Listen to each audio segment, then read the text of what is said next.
ಇದೀಗ ವಾರ್ತೆಗಳ ವಿವರ. ಕಲಬುರಗಿ ನಗರದ ಶಹಾ ಬಜಾರ್ ಚೌಕ್ ಹತ್ತಿರ ಸಮೃದ್ಧಿ ಕರ್ನಾಟಕ ಜನಪರ ವೇದಿಕೆ ವತಿಯಿಂದ ಮಾಜಿ ಪ್ರಧಾನಿ ದೇವೇಗೌಡರ ಪತ್ನಿ ಚೆನ್ನಮ್ಮ ಅವರು ವಿಧಿವಶರಾಗಿರುವ ಹಿನ್ನೆಲೆಯಲ್ಲಿ ಸಂತಾಪವನ್ನ ಸೂಚನೆ ಮಾಡಿದ್ದಾರೆ. ಮಾಜಿ ಪ್ರಧಾನಿ ದೇವೇಗೌಡ ಅವರ ಧರ್ಮಪತ್ನಿ ಚೆನ್ನಮ್ಮ ಅವರು ವಿಧಿವಶರಾಗಿರುವ ಹಿನ್ನೆಲೆಯಲ್ಲಿ ಮುಖಂಡರು ಸಂತಾಪ ಸೂಚಿಸಿದರು.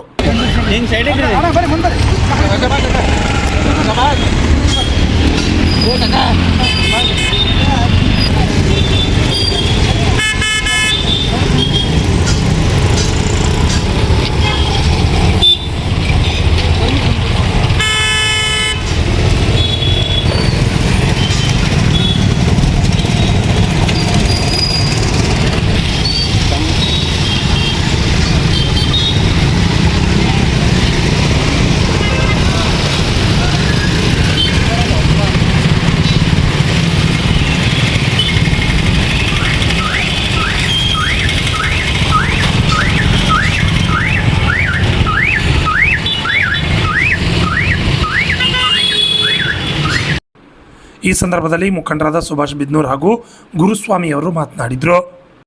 ಮಾತೃ ಸ್ವರೂಪಿಯಾದಂಥ ಶ್ರೀಮತಿ ಚೆನ್ನಮ್ಮ ದೇವೇಗೌಡಜಿಯವರು ಇವತ್ತು ನಮ್ಮನ್ನೆಲ್ಲ ಆಗಲಿ ಇವತ್ತು ಏಲೋಕೆ ತ್ಯಜಿಸಿದ್ದಾರೆ. ಇವತ್ತು ಅವರು ವಿಧಿವಶರಾದಂಥ ಸುದ್ದಿ ಕೇಳಿ ಇವತ್ತು ಈ ನಾಡಿನ ಜನ ಇಡೀ ದೇಶಕ್ಕೆ ಒಂದು ನಷ್ಟ ತುಂಬಲಾರದಂಥ ನಷ್ಟ ಅಂತ ಹೇಳಬೇಕಾಗುತ್ತೆ. ಏಕೆಪ್ಪ ಅಂತಂದರೆ ಇವತ್ತು ಕನ್ನಡ ನಾಡಿಗೆ ಒಬ್ಬ ಅತ್ಯಂತ ಶ್ರೇಷ್ಠ ಪ್ರಧಾನಿಯನ್ನು ನೀಡಿರ್ತಕ್ಕಂಥ ಕೊಡುಗೆ ಆ ತಾಯಿ ಚೆನ್ನಮ್ಮಜಿಯವರಿಗೂ ಸಲ್ಲಿಸುತ್ತದೆ. ಯಾಕಪ್ಪ ಅಂತಂದರೆ ಇವತ್ತು ಅವರು ತಮ್ಮ ತುಂಬು ಕುಟುಂಬದಲ್ಲಿ ಎಲ್ಲವನ್ನು ಸಹಿಸಿಕೊಂಡು ಎಲ್ಲವನ್ನು ಅರ್ಥೈಸಿಕೊಂಡು ತನ್ನ ಪತಿದೇವರಾದಂಥ ಸನ್ಮಾನ್ಯ ಶ್ರೀ HD ದೇವೇಗೌಡಜಿಯವರಿಗೆ ತುಂಬ ಬೆಂಬಲವನ್ನು ನೀಡಿ ಈ ನಾಡಿನ ಜನರ ಸೇವೆ ಮಾಡಲು ಅನುವು ಮಾಡಿಕೊಟ್ಟಂಥ ತಾಯಿ ಚೆನ್ನಮ್ಮಜಿ ಇವತ್ತು ನಮ್ಮೆಲ್ಲರ ಜೊತೆ ಇಲ್ಲಾರತಕ್ಕಂಥದ್ದು ಭಾಳ ಅತ್ಯಂತ ನೋವಿನ ಸಂಗತಿಯಾಗಿದೆ.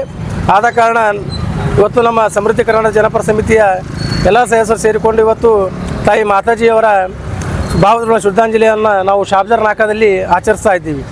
ಸುಭಾಷ್ ಬಿದ್ನೂರ್, ಸಮೃದ್ಧಿ ಕರ್ನಾಟಕ ಜನಪರ. ಮಾಜಿ ಪ್ರಧಾನಮಂತ್ರಿ ಆಗಿರುವ HD ದೇವೇಗೌಡ ಅವರ ಧರ್ಮಪತ್ನಿ ಆಗಿರುವ ಚೆನ್ನಮ್ಮ ಅವರು ವಿಧಿವಶ ಆಗಿದ್ದಾರೆ.